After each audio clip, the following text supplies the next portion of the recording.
ಸೃಷ್ಟಿಯ ಶಕ್ತಿಯೂ ಶಾಂತಿಯೂ ಒಂದಾಗಿ ಕಾಣುವ ದಿವ್ಯಕಥೆ. ಒಮ್ಮೆ ಹಿಮಾಲಯದ ಪುತ್ರಿಯಾದ ಪಾರ್ವತೀದೇವಿ ಶಿವನನ್ನು ಪತಿಯಾಗಿ ಪಡೆಯಬೇಕು ಎಂದು ಸಂಕಲ್ಪ ಮಾಡಿದರು. ಶಿವನು ತಪಸ್ಸಿನಲ್ಲಿ ತಲ್ಲೀನನಾಗಿದ್ದನು. ದೇವತೆಗಳು ಹೇಳಿದರು, ಶಿವನ ಮನಗೆಲ್ಲೋದು ಸುಲಭವಲ್ಲ.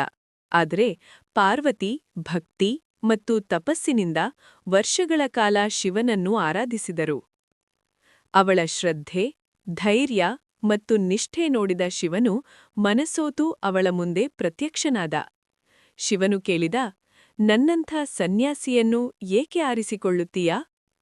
ಪಾರ್ವತಿ ನಗುತ್ತಾ ಹೇಳಿದಳು, ನೀವು ಸನ್ಯಾಸಿಯಲ್ಲ, ನೀವು ಸೃಷ್ಟಿಯ ಆಧಾರ. ನಿಮ್ಮಲ್ಲಿದೆ ಶಕ್ತಿ, ಶಾಂತಿ ಮತ್ತು ಅನಂತ ಪ್ರೀತಿ. ಆ ಮಾತುಗಳು ಶಿವನ ಹೃದಯ ಸ್ಪರ್ಶಿಸಿದವು. ಅವನು ಅರಿತುಕೊಂಡ, ಈ ಪ್ರೀತಿ ಸಾಮಾನ್ಯವಲ್ಲ, ಇದು ಆತ್ಮಗಳ ಸಂಬಂಧ.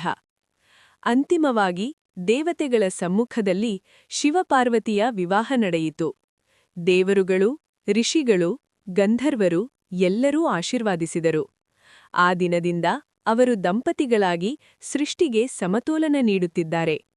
ಶಿವಶಕ್ತಿ ಇಲ್ಲದೆ ಶೂನ್ಯ, ಶಕ್ತಿ ಶಿವ ಇಲ್ಲದೆ ಅಸಂಪೂರ್ಣ. ಹರ ಹರ ಮಹಾದೇವ. ಓಂ ನಮಃ ಶಿವಾಯ.